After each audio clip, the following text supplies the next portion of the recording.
সকলকে নমস্কার। আমি আজ উপস্থিত হয়েছি মুন্সিগঞ্জ জেলার সিরাজদি খান থানা এবং নিমতলা শিকারপুর পোস্ট অফিস এবং সোলপুর গির্জা, সেন্ট জোসেফ গির্জা। সেই গির্জায় একমাত্র মুন্সিগঞ্জের একমাত্র গির্জায় উপস্থিত আছি। এখানে আমাদের ঐতিহাসিক একটা পুকুর আছিল, যা নাকি অতি পুরাতন। এই পুকুরটাতে অনেকে আগে থেকে পানি নিয়ে এবং সেই পানি ব্যবহার করত, বহু পুরাতন পানি। এবং এখানে এটা খনন করা হয়েছে প্রায় 20-25 বছর পরে। সেটা আমাদের মহামান্য ফাদার লিন্টু ডিকস্তা ওনার তত্ত্বাবধানে এবং আমাদের বর্তমান মেম্বার এবং এখানে প্যারিশ কাউন্সিল এবং মাতবার কমিটি আর 3 গ্রামের ক্লাব সকলকে নিয়ে যৌথ প্রযোজনায় সকলের চেষ্টায়, গ্রামবাসীর চেষ্টায় এই উন্নয়নের কাজ আমাদের সোলপুরে একমাত্র আমাদের শ্রদ্ধেয় ফাদারের দ্বারা হয়েছে, ফাদার লিন্টুর দ্বারা হয়েছে। এবং এখানে আমাদের পুকুর খননটা দেখেন, বর্তমানে কত সুন্দর পুকুরের কাছে পুকুর খনন হচ্ছে এবং এই পুকুরের বর্তমানে সিঁড়ির কাজ চলতেছে। তারপরে সিঁড়ির কাজের পরে আমরা চলে যাব সেই সোলপুর বলতে এখানে একটি খেলার মাঠ আছে।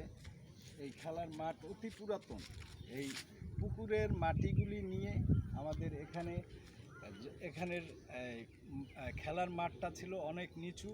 এই মাটি নিয়ে ফাদারের উদ্যোগে এবং সবার সহযোগিতায় এই ফাদার এই কাজটি করেছেন। এখানে ভরাটের কাজ করছে এবং বর্তমানে মাঠটা অত্যন্ত সুন্দর, আপনারা দেখতে পাচ্ছেন এবং বুঝতে পারছেন।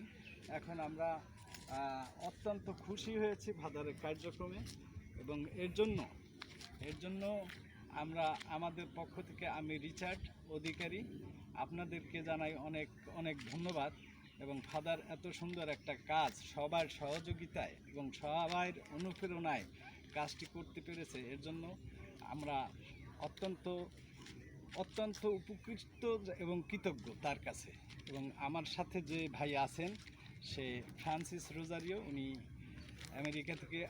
আমেরিকার সিটিজেন, বাংলাদেশে আসছেন এবং উনি আমাদের এই ভিডিওটা নিয়েছেন এবং প্রচার করেছেন। এখন আমরা চলে যাচ্ছি গির্জার কাছে, যে সেন্ট জোসেফ চার্চ, সেই চার্চটির কাছে আমরা যাব। এখন আমরা দেখব সেই চার্চেরই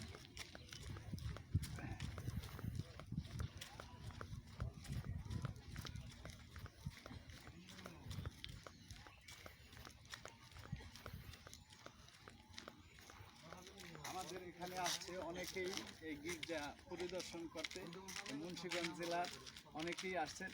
আসলে এটা একটা ঐতিহাসিক একটা চার্চ, আমাদের খ্রিস্টান সমাজের মধ্যে আমাদের একটা আসলে সুনামধন্য আমাদের খ্রিস্টান সমাজের চার্চ, সেন্ট জোসেফ চার্চ। এই চার্চটা একমাত্র মুন্সিগঞ্জ একটা গির্জাই আছেন আমাদের খ্রিস্টানদের জন্য। এখানে এটা ফাদার পরিচালনা করছে। এই বলে আমি আমার বক্তব্য শেষ করছি। সকলকে ধন্যবাদ।